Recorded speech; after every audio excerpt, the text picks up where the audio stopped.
Muhterem efendim, bazı arkadaşlarımız değişik sahiplerle bir yorgunluğa, küskünlüğe düşebiliyor ve yapabileceği işlerin pek çoğunu askıya alıp vaziyeti idare etme ruh haletine girebiliyorlar. Bu durumdaki insanların yeniden asli hüviyet ve heyecanlarına kavuşabilmeleri için hem kendilerine hem de hizmet arkadaşlarına düşen vazifeler nelerdir?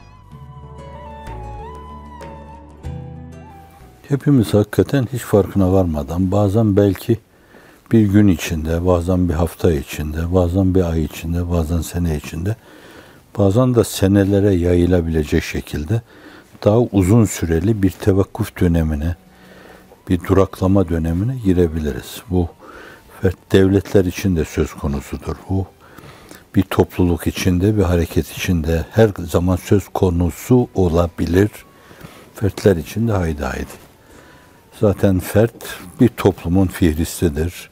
Bir toplumda ferdin o fihriste göre açılımıdır. Şerrinden, haşiyesinden ibarettir. Bu açıdan olabilir. Yani tabiatımızda o var. Yani o durgunluk.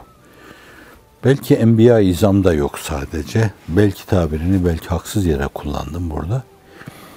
Çünkü onlar teydat-ı sübhaniye ile öyle bir şey satım mailine girme hayallerinden geçtiği an Cenab-ı Hak yeniden onları tetikler, harekete geçirir. Hiç rahat bırakmaz. Sürekli bir yönüyle böyle şarj eder onları, doldurur. Onlar da o dinamizmle hareket ederler.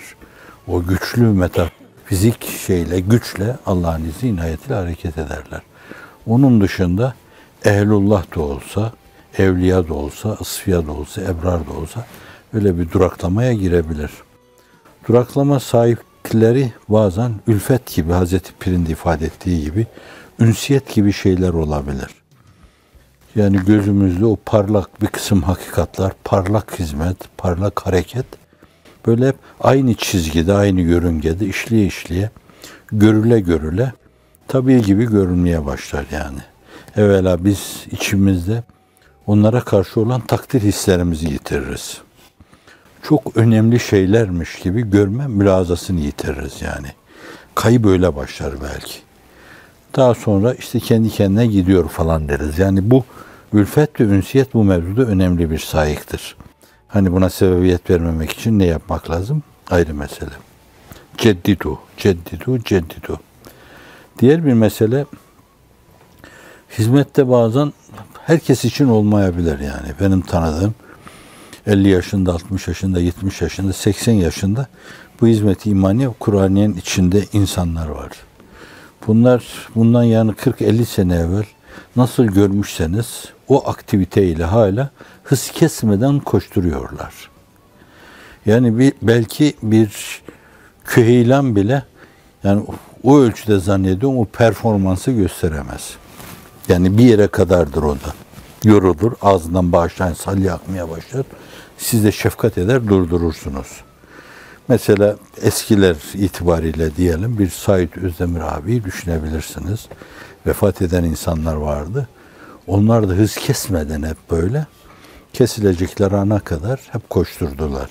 Bir Hulusi Efendi'yi, bir Tahir-i Mutlu'yu, bir Zübeyir Gündüzal çok yaşlanmamıştı vefat ettiği zaman. 49 yaşında ya vardı ya yoktu.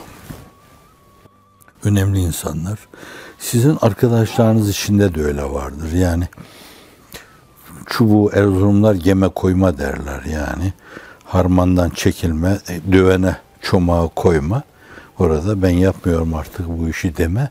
Mevzunu kestirmeden ifade ederken derler ki çubuğu geme koydu. İşten vazgeçti bu derler. Koymayan insanlar vardır. Koyup kenara çekilen insanlar da vardır. Şimdi birincisi bu mevzuda sayık, ülfet, ünsiyet. Bir ikincisi böyle hayat turnikesine, bazen de hizmet turnikesine önce girme gibi şeyler. Bunlar avantajlı yanları var. Yani önce girersiniz, başkalarının görmediği şeyleri görürsünüz. Öğrenme imkanı bulamadıkları şeyleri öğrenirsiniz. Saf ve evveli teşkil eden sabıkune evvelini görme şerefiyle, onların insibaiyle boyanmış olursunuz. Bunlar insanın gelecekte yapacağı hizmetler adına çok önemli dinamizmlerdir yani. İnsan bunlardan güç kazanır. Fakat bazen de böyle saffa evveli teşkil etme, turnikeyi, hayat turnikesine önce girme, önce doğma işte, önce o işi tanıma gibi mülahazalara takılabilir. Hiç farkına varmadan. Bazen açıktan açığa da. Mesela ben onu da duydum yani. Diyelim ki işte benim gibi böyle sıradan bir insan boyuna posuna bakmadan, bacağına bakmadan bir yerde şu mesele şöyle olsa falan dediğiniz zaman bir bakıyorsunuz ki biraz orada sizden biraz daha kıdemli bir tanesi diyor ki herkes kendi işine karışsın yani. Bu size göre şey değil, mülahaza değil falan diyebiliyor. Şimdi bu belki hani bu sözü böyle seslendirme şeklinde oluyor. Bazen de seslendirmeden beklenti halinde olur, intizar halinde olur. İnsan böyle ister kıdemi açısından, ister hizmeti açısından, ister o mevzudaki muharefesi açısından, isterse müşarın bilbenan olması açısından parmakla gösterilmesi, falan büyüğümüz, filan rehberimiz, falan abimiz mülazası bazen bunlara bağlanabilir. Hüsnü zannın verdiği makamlara dilbeste olabilir. Hüsnü zannın verdiği makamlara dilbeste olan insanların, o insanların aklına gelmeyen şeyler, beklentilere girer. Kimsenin aklına gelmez, beklentiye girer yani. Mesela kabul etsinler. Mesela düşüncelerime saygı duysunlar. Mesela dediğim, ettiğim şeyleri kural gibi kabullensinler. Mesela falandan filandan işte 2 kelimeyle bahsediyorlarsa ben mütevazıyım yani. Yarım fazlasına da rıza gösterebilirim. 2,5 kelimeyle de benden bahsetsinler. Böyle gizli beklentileri olabilir. Bunlar hep kelamı nefsiyle mırıldanır durur. İşler bunu kendi ruhuna. Tabiatına mal eder. Bir beklenti hastası haline gelir bu başkalarından. Duraklamaya sebebiyet veren şey de budur bunlardan bir tanesi. Beklediğimi bulamıyorum yani. Bunlar çok vefasız insanlar. Kadir kıymet bilmiyorlar bunlar. Öyle mi olmalıydı bu iş yani? Oysa ki dini bir kısım kurallara da bağlayabilir. Men lem yerham sagirena ve lem yuvakkir kebirena feleyse minna. Küçüklerimize şefkatli olmayan, büyüklerimizde tevkir edip onları büyüklükleriyle kabul etmeyen Efendimiz buyuruyor ki bizden değildir. Ne olur bunlarla yani? İnsan tanımıyor, kadir naşinas insanlar bilmiyorlar. Tevakkufe sebebiyet veren şeylerden bir tanesi de bu marazdır. Bu da bir virüstür. Domuz virüsü gibi, gribi gibi bir şeydir yani. Mutlaka bir hekime gidip tedavi olması lazım. Yani bunları hissediyorsa çok insaflı insanlar vardır. Yani çoktan beri mesela ben birini biliyorum. Diyelim ki bu mevzuda benzer bir mevzuda bir arızası var. Yahu nedendir hocam yani filan diyelim. Cennete yürümüş gitmiş. Nedendir yani içimde şu mevzuda şöyle bir rahatsızlık var. Beni rahatsız eden, demir pençesini alan çirkin bir mülahaza var falan demiştir yani. Çok insaflı. Bu da kendini okuyan insan demektir. Şimdi o dönemde insan bir körlük yaşamıyorsa, kendini görüyorsa mutlaka bir hekime gitmesi lazım, başvurması lazım. Evet, bir de yani bundan dolayı bir tevekkuf olabilir. Allah. Bir de bazı insanlar vardır ki bunlar hakikaten çok canlı, çok kanlıdırlar. Çok hareketlidirler. Fakat işte bazılarımız diyelim konumumuz itibariyle falan falan yerde başlayın. İstihdam edilmeli, filan filan yerde istihdam edilmeli. İnsanlar kendilerini pasifize edilmiş gibi görürler. Demek ki bana ihtiyaç kalmadı falan derler. Öyle bir mülahazaya girerler. Bir kısım böyle psikozlarla uzak dururlar artık. Omuz vermezler. O güne kadar koşturdukları şey demek ki beyhude koşmuşuz yani. Çok az da olsa bu daire içinde dairenin temelde ihlas blokajı üzerine oturmasını Allah'ın bir lütfu olarak bunların emsali çok değildir ama cemaate göre, harekete göre fakat azımsanmayacak kadar da vardır. Ve siz de az başınızı kaldırıp baktığınız zaman temerrüt eden insanlar da vardır. Ve azıcık analiz ettiğinizde bunların ruhlarını temelde hakikaten beklediklerini bulamama gibi şeylerden dolayı. Çok basit meselelere bağlı bir küçük küskünlük vardır temelinde. Şimdi sahipleri bilmek lazım yani. Ziya Paşa'nın dediği gibi bil illeti sonra kıl müdavata tasaddi her merhem her yaraya derman mı sanırsın. Halk ilaçlarıyla değil yani. Hazık hekimlere götürmek lazım. Temkin olmak lazım. Mutlaka uzmanına gitmek lazım. O sizin takdirinize kalmış bir mesele. Şimdi bu duruma düşen insanlarda eğer insaf varsa evvela, kendilerini iyi okuyorlarsa, dünlerini bugünlerini yarında eğer mütalaa edebiliyorlarsa, o karelerin hepsine birden bakabiliyorlarsa, heyeti umumiyenin hareketini görebiliyorlarsa, yapılan şeylere bakabiliyorlarsa, hemen mutlaka ya içimde benim böyle bir problem var. Bir virüs girdi içime yani benim. Kemiriyor içimi. Yani ben nasıl bundan sıyrılayım falan demesi lazım. Ona düşen şey insaflıysa şayet. İçimde böyle benim bu hakikatlere karşı hakikaten bir ölgünlük var, bir solgunluk var. Eskiden duyduğum gibi canlı duyamıyorum. Yani bugün olan şeylere bakacak olursanız benim öyle hizmetin içinde çok ciddi gayretim olmadı. Hizmetim olmadı. Ama mesela diyelim ki 3 tane insanla şöyle böyle ne seviyede olursa olsun Elif B yani Elif B okuttuğunuz dönemler bir yönde. Elif B ile Ebced arasında gelip gittiğiniz bir dönem. Yani o Edirne'deki günleri, o aşkı, iştiyakı yani şimdi ben kendimde mi göremiyorum, çevrede mi göremiyorum yoksa şeytanım mı göstermiyor filan. Böyle ben ciddi bir nostalji de diyebilirsiniz mülaza ile o pencerenin içini, o caminin köşesini böyle. Yahu ne günlerdi yani. O 5 insanla ne olurdu? 5 insan dünya çapında böyle koskocaman bir hareket adına siz onu hayalinize çok büyütseniz bile çok bir şey yapmaz. Fakat çok farklı bir şey vardı yani. Bir dersi dinleyen bir insan dersten evine gidinceye kadar böyle onun hülyalarıyla filan bir yönüyle onun yeniden bir kere daha akıldan geçirilmesiyle çok önemli. Yani yeni duyuyordu, taze duyuyordu. Çiçeği burnundaydı meselelerin veya şebnemi üzerinde gül yaprakları gibiydi. Duyunca insanlar bayılıyordu onlara. Şimdi o bayıltan dönemlerden böyle belki aslında şimdi bayılmak lazım yani. Çok farklı şeyler oluyor Allah'ın izni inayetiyle ama herhalde bu günümüzdeki hadiselerin de yeniden analiz edilmesi lazım. Bir tahlile tabi tutulması lazım. Derinlikleriyle bilemiyoruz biz bunu yani. İster menfi cephenin bu mevzuda böyle harıl harıl üzerimize gelmesi, isterse bir diğer taraftan da gürül gürül dünyanın dört bir yanında hizmetin böyle bir yönüyle namı celili Muhammed'in şehbal açması sallallahu aleyhi ve sellem. Yani bunlar anlatılması lazım. Arkadaşlar birbirlerine anlatmaları lazım. Hafife almayın yani. O rüyalar, o müşahedeler. Sadece Kıtmire'ye gelen rüyalar belki binlerceye varmıştır. Binlerce. Kendine göre görüyor. Bunları umuma mal etmekte yarar var.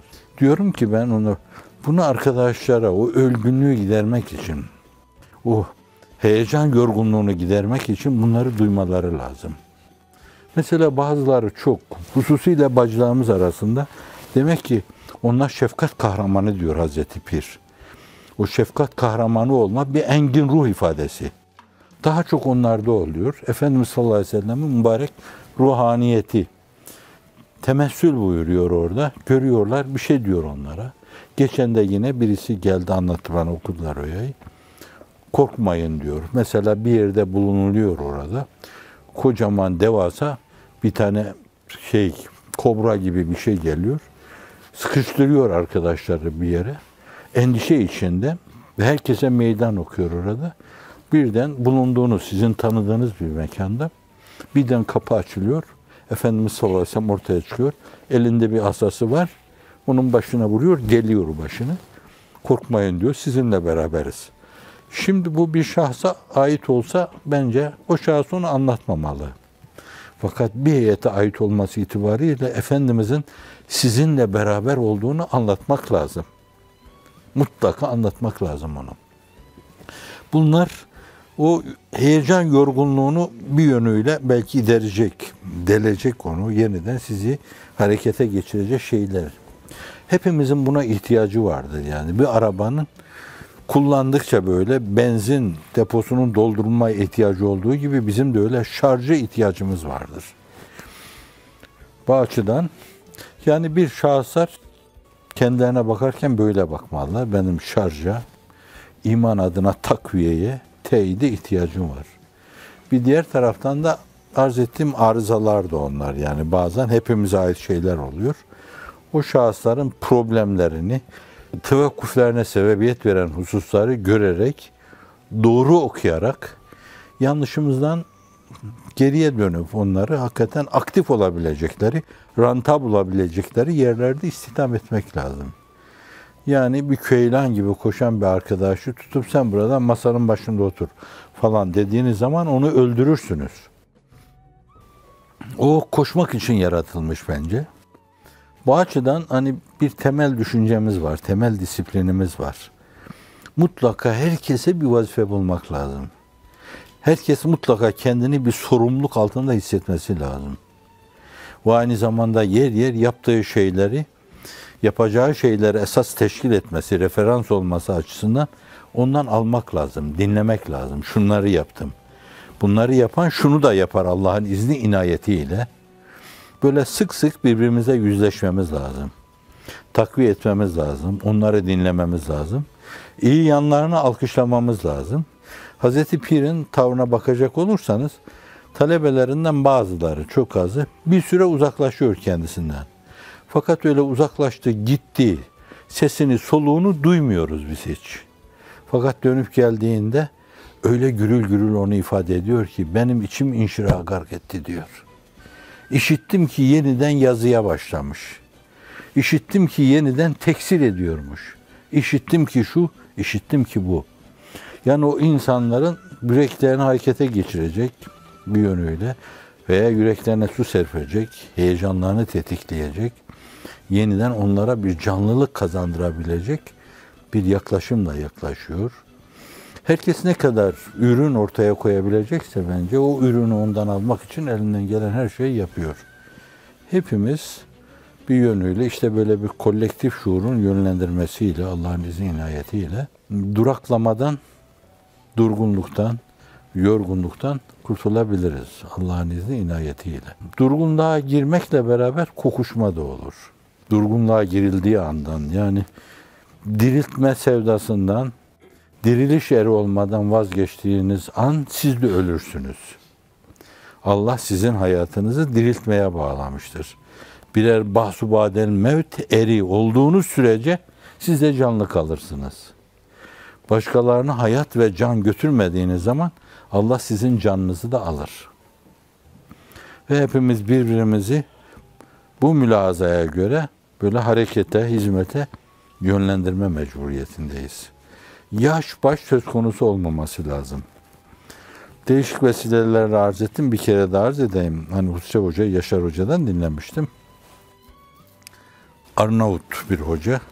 Ömrü boyunca hep talebeler ders takrir ediyor. O belli bir dönemden, mahut dönemde de ders takrir ediyor. Biraz açıldığı zaman da evinde ders takrir ediyor. Bunlar da 5-10 talebe evine gidiyorlar. Zannediyorum hoca demişti 40 defa Taftezani'nin tavzihinden icazet vermişti. Evet, iki şeyini anlatmıştı hoca bana. Bir, o ders okutmadaki tahallükünü. O gün o yapılıyordu yani. O insan kalkıp o zenginleri, finansörleri bulup dünyanın değişik yerlerinde okul açamazdı ki. O imkansızlık içinde, o ortamda onları çağrıştıracak bir şey olmadığından dolayı düşünemezdi bile onları. Nitekim sizin büyükleriniz, hocalarınız da düşünememişti o meseleyi. Yani biraz bazı şeyleri düşünme, çevremizde olup biten şeylere bağlıdır yani. O onu çağrıştırır, o onu çağrıştırır, o onu çağrıştırır. Ulaştığınız konum itibariyle başkalarının aklına gelmeyen şeyler sizin aklınıza gelmeye başlar. Siz onları yaparsınız. O gün o zat onu yapıyor, önemli hizmet görüyor. Hiç dersini terk etmiyor. Hoca demişti ki, bir gün evine gitti, kapının önünde bir tabut var, bir de teneşir var.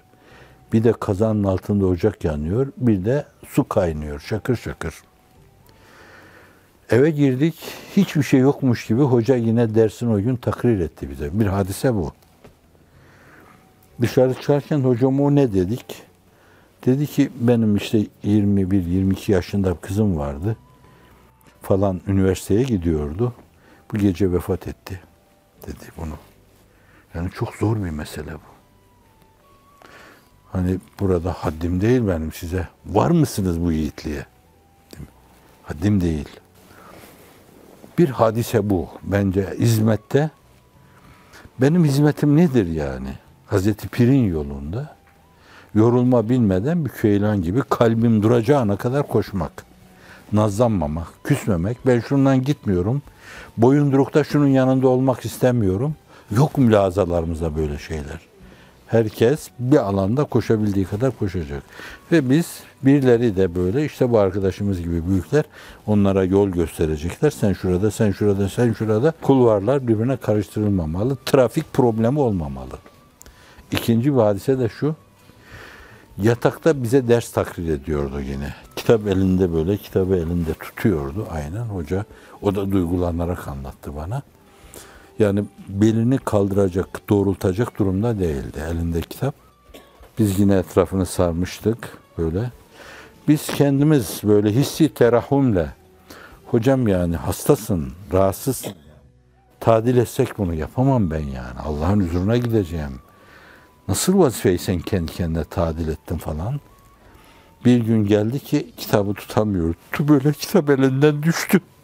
Ellerini açtı. Ya Rabbi dedi. Artık kitabı da tutamıyorum. Sen beni bağışla dedi.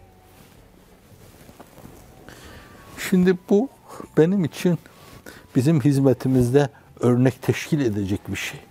Hiç yorulmadan. Yaş 60, 70 ne gelmiş ne de gitmiş. 80'e kadar, 100'e kadar, 120'ye kadar yaşarsa, 130'a kadar bir yönüyle aynı heyecanı taşımak ve elinden geliyorsa aynı istikamette koşmak. Hiç durmadan, yorulmadan koşmak. Allah'ın izni inayetiyle. Cenab-ı Hak dünyanın çehresini değiştirmeyi bu aktiviteye, böylesine samimiyete, bu dolu dolu heyecana bağlamışsa onun yerini başka şeyle dolduramazsınız. Hazreti Pir'de Reşalar'da ifade ettiği gibi demlerine, damarlarına işlemiş şeyler var yani. Fevkalade cahil, müteassıp böyle, kan gören, kan düşünen, kan konuşan, insanları öldüren o insanlar. Farklı bir mülaza mesela Medine-i Münevvere'de bir Müslüman, Efendimiz sallallahu aleyhi ve sellem ona diyor ki sen mi büyüksün ben mi büyüğüm diyor. Yani yeni Müslüman olmuş bir insan. Bu ne terbiyedir? Bu ne hızlı algılamadır. Ya Resulallah diyor, ben evvel dünyaya geldim ama sen büyüksün diyor. Bana çok önemli geliyor. Yani bir hakikati ifade ederken dahi o mevzuda Efendimiz'e hakkı olan şeyi veriyor. Kendi de benim hakkım da budur diyor. Ben evvel dünyaya gelmişim ama bilmem kaç sene evvel. Büyük olan sensin diyor. Büyüklük sana göre. Şimdi bunu yapma, bunu evirme, çevirme, bir hamlede, bir nefada akif ifadesiyle insanlığı kurtaran o masum. Bir hamlede Kayserileri, Kisraları yerle bir eden o masum, o vahşi insanlardan Hazreti Pir'in ifadesiyle bir yönüyle akılları teskiye edecek, kalpleri tasfiye edecek, tertemiz nefisler yetiştirdi Allah'ın inayetiyle. Huzurun insibağı bu mevzuda önemli bir faktördü. Samimiyeti önemli bir faktördü. Yine Hazreti Pir'in ifadesiyle birbirlerini yiyen o insanlar, sırtlarına geçmişti beşer yırtıcılıkta. Dişsiz mi bir insan onu kardeşleri yerdi diyor Akif. Karıncaya basmaz hale geldiler. Menkibelerde karınca basmaz efendiler vardır. Çok önemli bir mesele. Bu ona has bir terbiyedir. Ama her şeyiyle, bütün enginliğiyle ona mahsustu. Başka hiç kimse o ölçüde bir inkılap, bir değişim, bir dönüşüm beklemesin falan demek de değildir bu. Yani sıdk, emanet, tebliğ, ismet, fetanet evsafıyla ittisaf eden insanlar Allah'ın izni inayetiyle asliyet planında öyle olmuşsa zilliyet planında bugün de Hazreti Pir'in büyük ölçüde vesile olduğu gibi vesile olabilirler. Onu ortaya koyabilirler. Allah'ın inayet ve keremiyle ortaya koyabilirler. Ve zannediyorum o saf iddiasız böyle.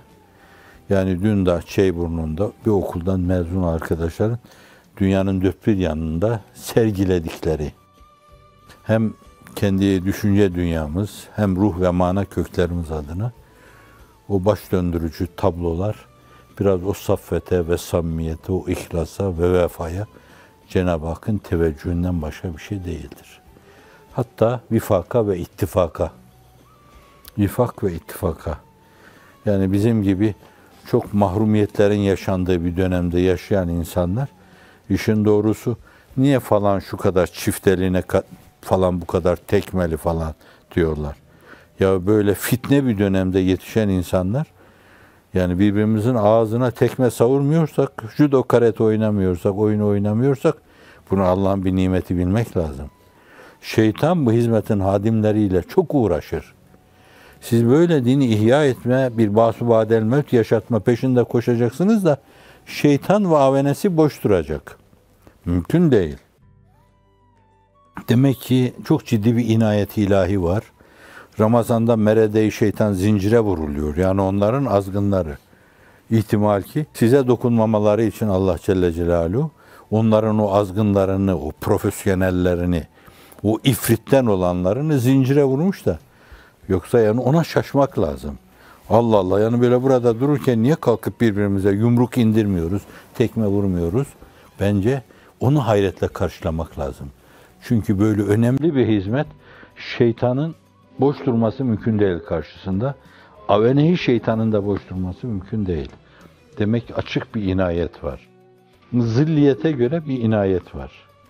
Bu meseleyi ne kadar asliyete yakın bir zilliyete çevirirsek Allah'ın izni inayetiyle, inayet de o kadar artacaktır.